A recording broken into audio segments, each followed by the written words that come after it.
Hi everyone, welcome to the Power of a Hobby. I'm Don Fenton, the host, and we are back. We've had a bit of a break, lots of stuff going on, and the video previously, you'll hear what I have going on. So today I am joined by someone I've met online through business networking, and she's one inspirational young lady. So, Jessica, good morning. How are you? Morning. I'm fantastic, thank you. Things are going amazingly well. I love the positivity first thing in the morning. It's great, and what a way to start the day. So, Jessica, do you want to tell my listeners who you are and what you do? Yes, so my name is Jessica Fleischer, also known as Jess Roper. That is the name that I fought under, the name that I became a champion under, and it's my mum's name, just to avoid any confusion. It's what I grew up as. So I'm in the process, it's a funny time for a podcast. I'm in the process of changing my name back over to that because I feel like it's me. But officially, on my birth certificate, I'm Jessica Fleischer. I am the founder of I Am Fighting Fit, which is all about improving health wholeheartedly and increasing confidence. How do I do that, you may wonder? Well, I combine kickboxing, hypnotherapy, and public speaking, to put it quite simply. One or two different things? One or two, three. Kickboxing, hypnotherapy, and public speaking. I obviously just can't count. They're the kind of main elements of what I do. When people say, "What do you do?" I'm like, well, I do quite a few things, but it involves those three elements, from the kickboxing coaching to the speaking in schools to the one-to-one work and the coaching, and especially working with fighters and performance anxiety and using hypnotherapy as a tool for that too. Lovely. Yeah, we've had a few conversations. Obviously, we're in the same. Some of the stuff we do is in the same field, which is why I was really keen, and having heard your story, really keen to get you on the podcast. So thank you for coming on. Thank you. So if you haven't listened to any of them before, this is the first question. So what does the power of a hobby mean to you? That is a fantastic question. And I think hobbies are extremely powerful. For me personally, it completely transformed my life. So I grew up with both of my parents addicted to drugs, becoming alcoholics. I was quite academic at school, but I believed that I wasn't sporty. I wasn't musical. I wasn't creative. I just had to get those grades, go to university. The pressure got too much, social anxiety. I stopped going, I stopped attending, school avoidance, fear of judgment from my friends, things like that. I wasn't badly bullied, but it's always worse inside your head, isn't it? If you've ever suffered with anxiety, same with the fighting, those voices inside my mind, they hurt more than the punches. I convinced myself I couldn't keep going to school, I couldn't keep up. So I didn't have anything until I found kickboxing. And it just, from there, I was really, really low self-esteem. It was really difficult to actually begin. I suffered with that. I'm not fit enough, I'm not good enough. But once I became part of that community, part of the team. So it's a solo sport. We're on our own in the ring, but we have coaches in our corner. We have teammates cheering us on. And it's being part of that helped build me up over the last 10 years. It's given me a direction. It's given me goals to work towards. Obviously, I've been working as well, but that outside of my work and my professional life, it gave me a dedication. Powerful. Even just to start with, very, very powerful. And I honestly believe that hobbies can be one of the most powerful things we get into. It's just, I think it defines, sometimes it will define who we are. And I think by what we do, by what you're doing, that we're going to have a conversation about, as you said, it gives a direction. It then builds our purpose around what we want to do and what we want to achieve. So, Jessica, unless people haven't worked that out, what is your hobby? My hobby is kickboxing. So I am the current 2 times English kickboxing champion at time of recording, and a 2nd degree black belt. I also coach it, but I began 10 years ago when I couldn't even do one press up, and it's been a continual journey ever since then. And it is massively what you said about it becomes part of who we are. It's a massive part of my identity, but it is important to acknowledge that we can choose to change our identities whenever we wish to, because a lot of athletes, they struggle with retirement, and they struggle because then they don't have who they are. What are they? They lose their identity. So that's where the schools and the public speaking come in really well. I've realized that I'm not going to be fighting forever. My motivation actually runs a lot deeper than fighting. I have always, if I say enjoy, it's terrified me. I don't know if enjoyed is the right word. The feeling afterwards, especially when your hand is raised, I enjoy that part. But the 8 weeks of mental torture leading up to it, and that day before walking out to the ring, it's horrendous. It's not very enjoyable, but it does push us. And I've decided that I can get that similar feeling from speaking, because it's one of the most popular fears in the world today, public speaking. But I don't have to get punched in the face, and I can share messages, and I can have a much greater impact to many more people than fighting does. Although fighting has been incredible for me personally. It sounds it. And, we try and keep these podcasts down to about 20, 25 minutes. We could probably talk all morning, if I'm honest, because it's just the fact is that obviously how I work, it's all been through sport, and I got into rugby at a very young age, and it became who I was, and it's still part of who I am now. But we all have to retire at some point, and I've been someone who struggled with that. I think every sports person who's had to retire will have struggled, and it remains part of you. It will forever be part of you, but you have to fight because you dedicate so much time and energy to it, depending on the level. So the power of hobby, it could be an hour a week. I have women who train with me. They come to my female only kickboxing class, or they log in online for my membership, and they do a couple of hours a week, 1 hour a week, and that is also absolutely fine too. It depends on the level that you take it to. Yeah, completely agree. And I think as well, people, we don't have to, as you say, a hobby can be anything. It's about having, for me, it's about having a hobby that drives us, that gives us passion, that builds part of who we are. And as you say, it could be, you could do something 10 minutes, 15 minutes a week, an hour a week, out 3 or 4, 5, 6 hours a week. Actually, these are still hobbies. Yeah. And I think it's really important that people understand that actually anything can be a hobby. It just really needs to be something that is a positive influence on your life rather than anything else. And also it takes time to develop. So a lot of people, they might hear, say, if they hear I train 15 hours a week plus things around that or whatever, and they think, I can't do that. I began with 1 class a week. I began with training on a Wednesday evening. I worked full time in the pub. I did 5 or 6 days a week. I wanted to do Wednesday and Friday because they were the kickboxing classes, but my manager told me I couldn't have Friday evenings off. So this was before I was the manager even. So I couldn't have Fridays off. So I just did once a week. Then the club started a Sunday morning session. So then I started twice a week. Then I became the manager. So I rotated myself off Friday evenings, and I did 3 times a week. And so it was, and then a few years down the line, I started doing boxing as well. And here I am today. I train 5 or 6 times a week, 4 to 5 times a week if I'm not training to fight, because I like to have a social life too. It isn't my whole life. It is a big part of my life, but it is my hobby, but it has also become part of my profession. So that's where a hobby becomes, there's a funny fine line when you decide to go self-employed and you think, I'm going to make all of my passions, my hobbies, everything, I'm going to earn money from them because I love them. Then you almost have to go find something else that you don't earn money from.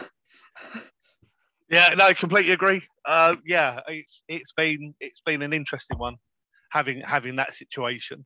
But yeah, no, biggest hint of part of that around that, make sure you're the manager and then you can rate yourself whenever you want. So it works really well.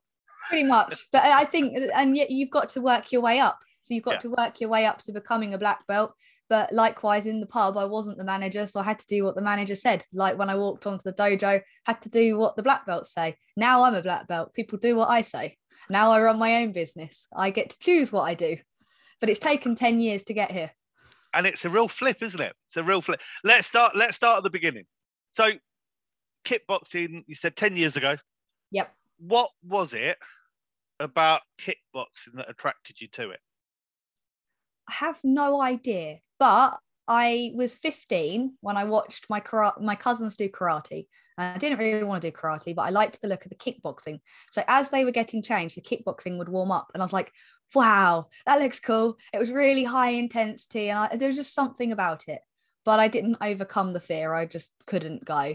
So there was just something in me that I'd be interested to hear other people's answers to this, because how do we decide what we like? Same with food, same with anything.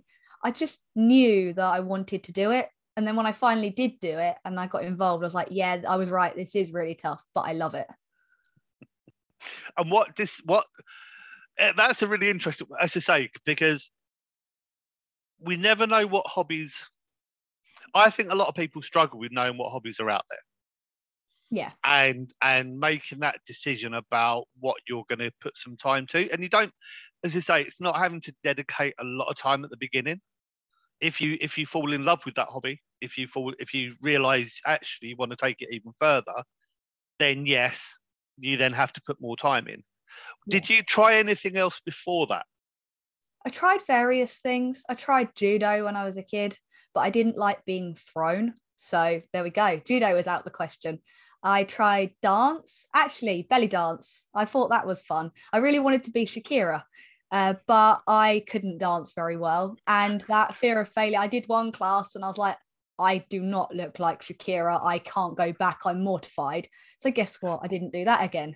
And then I tried Pilates. I tried going to the gym with a friend because I thought, oh, I should get fitter. I should improve my health. But all of these shoulds a terrible word. I didn't love it. I just felt like I should. And then it was actually my boyfriend, he started kickboxing, and he is what you'd call a natural. He's 6'4". He did gymnastics as a child.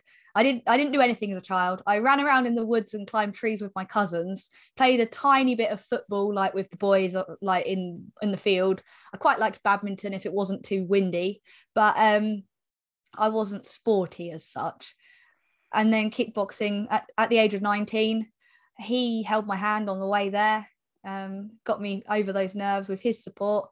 And then, I just connected with the coaches and they supported. I couldn't even do one press up, but they were like, nope, you're not allowed to do them on your knees. I was the only, and this is where things are different to how I coach.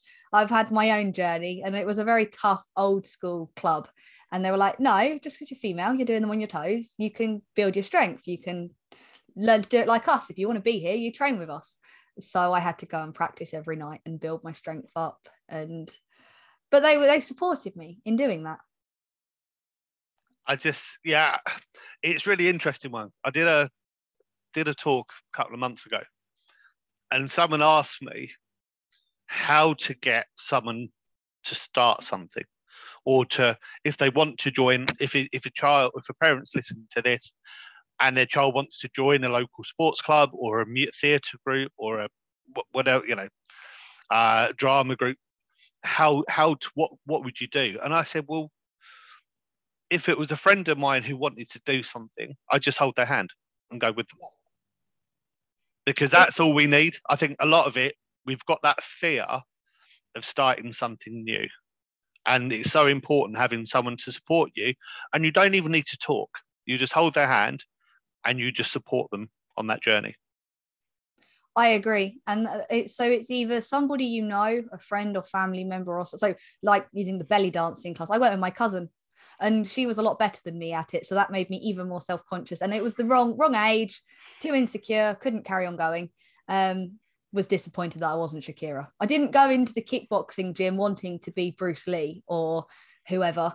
I just went in knowing that now was the right time for me to improve for myself. So I think a lot of it, if they can remove those pressures and those expectations, like just start where you are and appreciate that you are taking your first step. Don't think about the end goal, think about the present and the now, and it will come if you do love it and if you enjoy it. But overcoming that barrier of walking through those doors, go with someone or find someone that you can connect with, so a coach, or so I don't know who will exactly be listening to this, but I've met people through networking and I've found out that they do sports or run classes, or so like me, somebody's listening to me now, if they're interested in kickboxing, they can just send me a message. There's no pressure, there's no walking through the doors, there's nothing scary. There's just, hey Jess, I'm a tiny bit interested, but actually I'm terrified. Do you have any advice? And I'm more than happy to help anybody. And it doesn't have to be kickboxing, it can be any sport, any hobby. If you ask someone for help, generally they give it. Yeah, no, and this comes back again. This podcast is really hitting a lot of notes in terms of actually how we both talk, and a lot of the sort of messages that we always give out in terms of our businesses and what we do. And it is that a lot of people get scared to ask for help. Yep. And I did a talk last week in International Men's Day about male identity and who we are and why we struggle to reach out. And I said, but the biggest barrier we've got is that reaching out. Once you accept you need help, or once you accept you want to change and you want to do something, it's a really big thing is making that first step, isn't it? Absolutely. The first step is the hardest. So whether it's walking through the door for the first time or walking towards that ring, like for your first fight, both of those first steps are terrifying. It's overcoming that fear. And as soon as you've done it, you wonder what you were scared of. And especially if you do enjoy it. And like I said, if you don't enjoy it, then go find another hobby. Life is too short to do something you don't enjoy. Like, yeah, I love, it's so true. And too many people do try and stay in. A lot of children will do it because their parents want them to do it. Yeah, I'm very much actually, I'm very much. I'll let my daughters have a range of activities they'll do, and I'll let them decide which one they want to continue with. That's a big topic we could speak about. But that's because parents, I do think parents need to push their children to do something, because perhaps I wasn't encouraged enough when I was younger. Perhaps I was allowed to just not do it. But they do also need to give the children freedom of choice to decide what they want to do and what they don't want to do. Yeah, maybe that's a business talk we'll do actually together, because I think actually that could be really, really powerful. Yeah. So obviously you've stepped in to the gym. When did you make your mind up that actually this is something you wanted to pursue further and look at even going down the route you are now to get to where you've got to?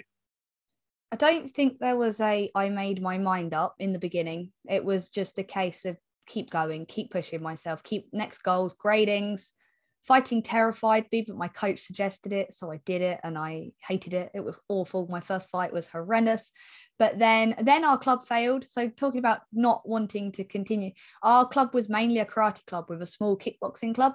So I ended up doing karate, the thing I didn't want to do when I was a teenager. I did it for about 4 months and I persevered, and I thought, no, stick with your club, be loyal. Loyalty means a lot to me. And then I just decided I really don't want to continue doing karate. I quit my job. I split up with my boyfriend. I went traveling in Southeast Asia, had a kind of like, not midlife, I was 22, but a little bit of a midlife, mid-20s, not even mid-20s. It's not even midlife. Not anything. Young age. Just a moment where I quit everything and I went to Southeast Asia. And out there, I decided I really want to go back to kickboxing. I really miss kickboxing, not Thai boxing. I didn't do loads of training out there or anything. I was traveling around, backpacking, having fun and eating lots of food. But then when I got home, I found another club. I'd met a woman who she's now one of my coaches. Her name's Sarah. And I'd seen her fight. She'd come and sparred me. She was the first female I'd ever trained with and sparred with, because I was the only female in my club. And she ran the female only class at our new club. and she invited me over. I went, and that was it. That was the beginning of 5 times, 6 times a week. I came back, became the manager and all of that in the pub, and I decided this is what I want to do. So that was the moment. Traveling was the moment I decided I want to dedicate to training. I want to become a black belt. And then the fighting came. Then I decided I wanted to become a champion, but I didn't fully believe in myself or my ability. Long story short, I got the opportunity on 3.5 weeks notice. I'd just eaten a massive plate of macaroni and cheese, stepped on the scales. I was like, oh, I've got quite a bit of weight to lose, but I have just eaten a massive plate of macaroni and cheese. I'll turn down pudding. We had like this gatto thing. And I was like, right, I'm getting up in the morning. I'm going for a run. I'm going to become a champion. I'm going to give my absolute best, win or lose. I'll know I gave everything. I won. And that gave me the confidence to go self-employed. So I was writing out a business plan at the time, and I was thinking about, do I, don't I? And I was actually selling prepared meals in the gym. So from my hospitality background, I found a commercial kitchen. I rented a space, I cooked it, I balanced all the nutrition, I sold it. It was hard work. It wasn't a very good business. And since then, I've realized that I prefer to educate people on how to do it themselves, how to create the healthier habits, and how to improve their health and confidence and self-esteem and everything. So that was in 2019. My business has evolved a lot since then, but it all stems from becoming a champion and increasing my own confidence in myself and my ability. So they're the 2 moments, the traveling and the becoming a champion. Yeah, I'm a little bit lost for words a little bit on that. And we've spoken about this quite a lot. And it's very rare that I get lost for words. But there's a lot in there. Like it's I tried to condense it down. I just realized there's a lot in there. There is a lot. It's okay. So let's look at a couple of these bits, because already we're almost out of time, which is incredible, because in some ways we've only just started this conversation. So in terms of nerves, because actually I think when people listen to this, there is a lot around nerves, whether it's the nerves going into a fight, whether it's the nerves of starting your business, the nerves of, we've already spoken about the nerves of when you go to somewhere for the first time. How did you overcome that? This is something I am constantly working to improve my answer for, but it's a case of, as I already mentioned, letting go of the expectations and the pressures and the comparison and being present in the moment. So when you're anxious and your mind spirals out of control with all of the what ifs, often negative, but I will add, they don't have to be negative. Excitement is a form of anxiety in the body. And when a big opportunity is coming up, you can be really excited about it, but it still creates stress inside us. Because I've had that with my business. I've overwhelmed myself with opportunities and made myself a bit ill, really, to the point where I couldn't sleep or eat properly. So then it comes back to focusing on the basics, your breathing, focusing on the present moment, as I said, focusing on your breath, connecting with those you love, asking for help, all of the things we've kind of already mentioned. But really, it doesn't need overcomplicating. It's simple, but simple isn't easy. It's simple to focus. Everybody knows, focus on your breath, focus on counting 5 things you can see, 4 things you can feel, but it's actually doing it. And that's where it ties in well with a martial art, in that how you become a champion, how you become a black belt. You follow quite a simple structure, quite a simple syllabus. It gets progressively more difficult if it's going for a black belt, but it then comes back to the doing it, the discipline. So a lot of people want to be confident and they want to think themselves confident, but actually you have to take action. You don't become confident until you've done it. And imposter syndrome is a big one. And quoting Seth Godin now, I heard him on a podcast, but he said, before you've done something, you are an imposter. It's not a syndrome, it's not a condition. It's actually part of what is required. You have to overcome that to be able to expand, to be able to grow, to be able to receive the rewards and the benefits of finding that hobby. The power of the hobby is yours, it's within your reach, but you do have to overcome that fear. So you do have to take action. Then you'll become confident. Yeah, I no, and I completely agree. And you know, I'm not brilliant at heights, but I've done 2 skydives. Wow. You know, I think every time I stepped on the rugby field, I was nervous. But that for me, that means I care about it. That Yeah. means I want to do it. And as you say, I'm excited. I was excited every single time I went out to play the game. I was excited because I knew that actually I've got 80 minutes to make a difference. Yeah. You know, and I don't want to let my teammates down. And when I was captain, you lead from the front and you say to everyone, right, follow me because I'm going to take you and we're going to win this game. But it's all a mindset. You know, people say to me, oh yeah, but we shouldn't be nervous. I said, but there's nothing wrong. It's just how you use the nerves. Everybody gets nervous. Yeah. Even the people who look the most confident, and there are different degrees. I used to be absolutely terrified and I couldn't cope with my nerves. I wanted to be hit by a bus instead of fight. It would get to fight day, my heart rate would spike through the roof. I couldn't swallow, all of the things, I wouldn't, like trying to drink, trying to eat, I just felt sick, all of that. That's possibly too much. You need to learn to regulate that down.